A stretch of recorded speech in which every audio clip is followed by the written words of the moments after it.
Good afternoon, and thanks for coming, and thanks so much to Cato for organizing such an outstanding drug policy conference. The reason that I'm included in discussions like this, even though I haven't had a huge amount of experience previously in writing about drug policy, is because Cato in 2008 asked me, knowing that because I live in Brazil, I'm a speaker of Portuguese and had an interest in the topic, to go to Portugal and to do field research to find out what has happened in Portugal since 2000, when that nation decriminalized all drugs.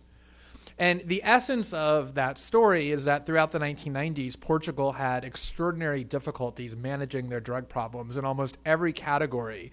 They were near last or dead last when compared to other EU states in terms of drug usage, addiction, and related pathologies like sexually transmitted diseases, drug-caused deaths, and other problems. And they found that the more they criminalized the problem, the worse the problems became. And sort of out of desperation, they asked a commission of apolitical experts to answer only one question. And that question is, what could the Portuguese government do to best manage their out-of-control drug problems? And after studying that question for 18 months, the commission unanimously concluded that the optimal course of action would be decriminalization. And it was only because it was apolitical and had the endorsement of this panel of experts did the Portuguese political class feel comfortable embracing this approach.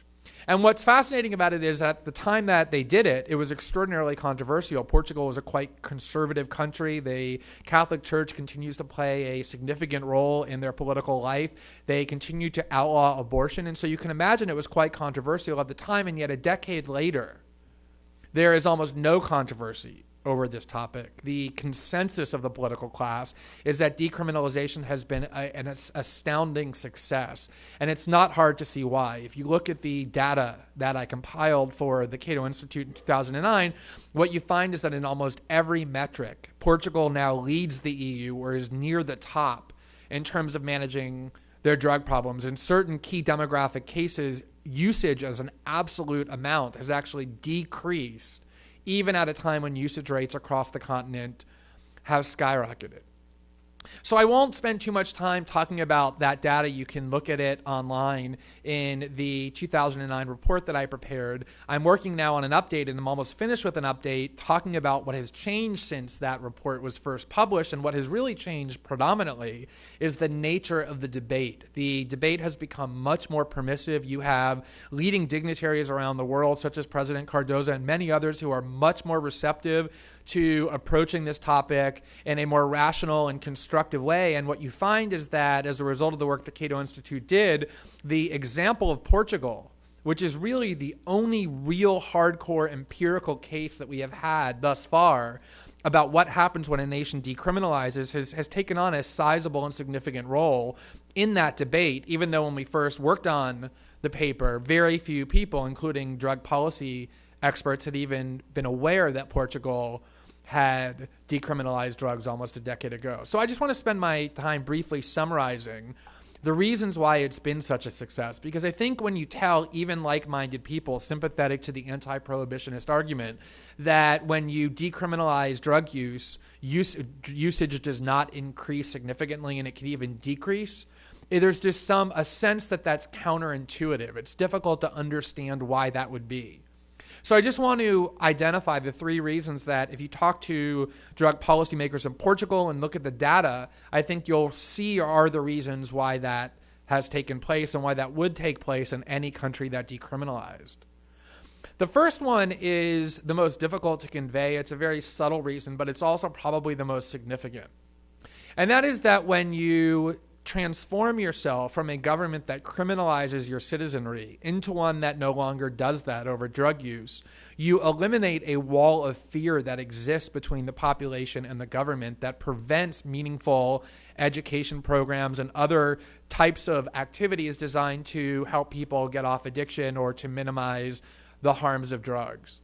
So if you talk to policymakers in Portugal, what they'll tell you is that prior to 2000, it was almost impossible for them to go into poor communities or communities racked by drugs and convey meaningful educative messages because the population feared the government and was alienated from it and looked at it as the enemy. And you see comments like that all the time in the United States. The 34-year police veteran in Seattle who has taken on the cause of drug decriminalization in the United States will say that in his police career, he could see that communities of color, that young people and others viewed the police as the enemy and the state as the enemy because they went into those communities to arrest people and put them into prison, not to help. And therefore, any messages that they had, any programs they offered were tuned out and were rendered ineffective. And that's what Portuguese drug policymakers will say as well, that throughout the 1990s, nothing they did was of any efficacy because they were viewed as jailers, there to imprison and to criminalize.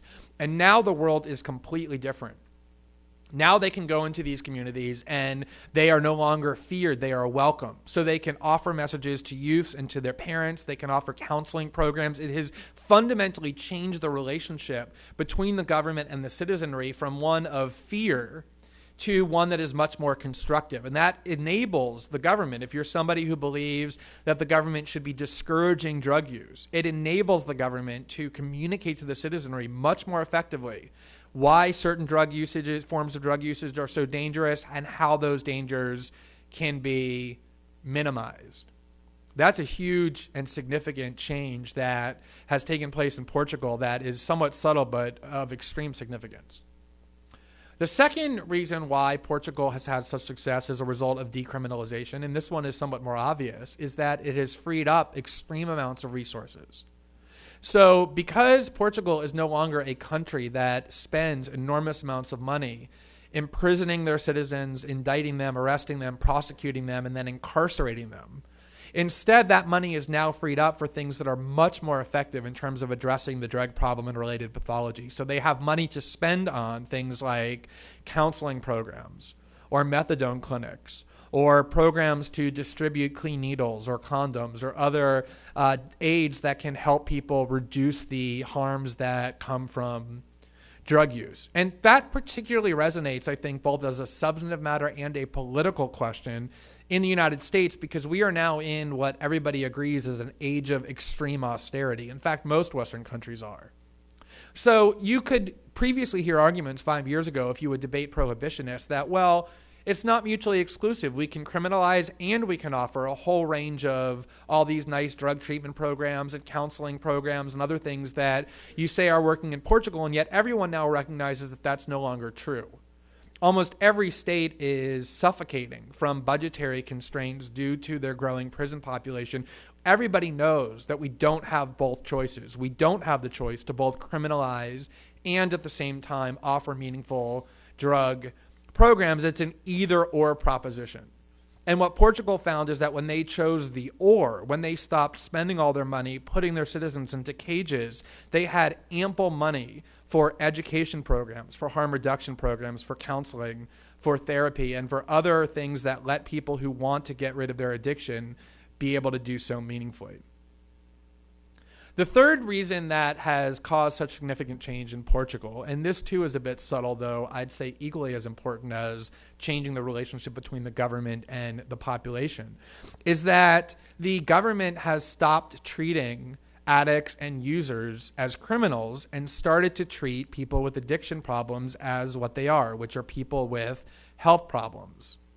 I had this amazing debate last week at Brown University with the former drug czar under the Bush administration, John Walters, and he stood up and he began by saying that the reason he believes in criminalization is because addiction is this serious, severe health problem that once you start taking drugs, you can no longer voluntarily stop because your brain gets addicted physiologically and you no longer have any control over it. And leaving aside the very dubious proposition that he was relying upon to make that case, if you assume that that's true, then what that means is that it's not just a non sequitur, but it's actually incredibly cruel to criminalize and put people in prison for what even prohibitionists are now arguing is a health problem. I mean, it's a basic precept of Western justice that we don't punish people with prison for things that they do that are the byproduct of disease. Even if you murder somebody, and then demonstrate that you did so because it was the byproduct of a mental illness, you will not go to a prison but to a mental health facility, because we treat health problems with health solutions, not criminal solutions. And this is what Portugal has done more than anything else that has changed things for the better so radically. So what happens in Portugal if you are caught using drugs, and remember, it's not legal there, it's just decriminalized. They wanted to consider legalization, but were barred by treaties from doing so. And as they'll tell you, look, we're Portugal, we're a small nation, and if you're a small nation, you actually have to abide by your treaty obligations, especially when you have the United States standing behind them demanding that you do so. They didn't legalize because they couldn't consider it, they just decriminalized. So what happens is, if the police catch you using drugs, they will send you to what's called a dissuasion panel that is composed of 3 health professionals or people steeped in drug policy and drug counseling. And what it's designed to do every step of the way is to avoid the stigma of criminalization. So instead of being sent into a court as you are in the United States, even if you go to a drug court where someone is sitting on an elevated platform wearing a black robe that is the hallmark of condemnation and judgment, somebody who is educated and trained not in health and drug issues but in the law and punishment, instead of that, you go into a room where it's intended by design that you sit on the same level as this 3-person panel. And you have all kinds of prerogatives. You can use, you can insist upon nothing being sent to your home, so your privacy is safeguarded. There is nothing compulsory about what happens, except in rare cases. Everything is optional.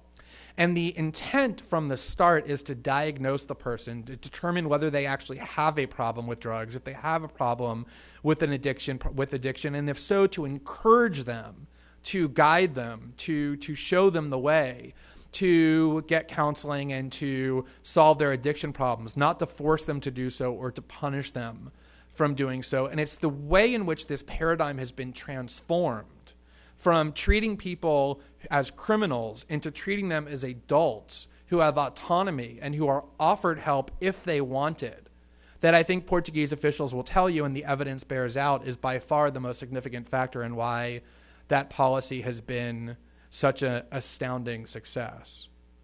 And the reason why this makes me so encouraged is because if you listen to prohibitionists, and this has been true forever, if they argue against legalization or decriminalization, they will almost always rely on pure speculative fear-mongering. The argument that if you decriminalize, you will have a massive explosion of usage, especially among the nation's youth, who will learn that it's actually okay to do it, and all kinds of other parades of horribles. And that was what happened in the debate in Portugal as well. They warned that Lisbon would become a drug haven for tourists and all the other scary slogans that we've heard for so long.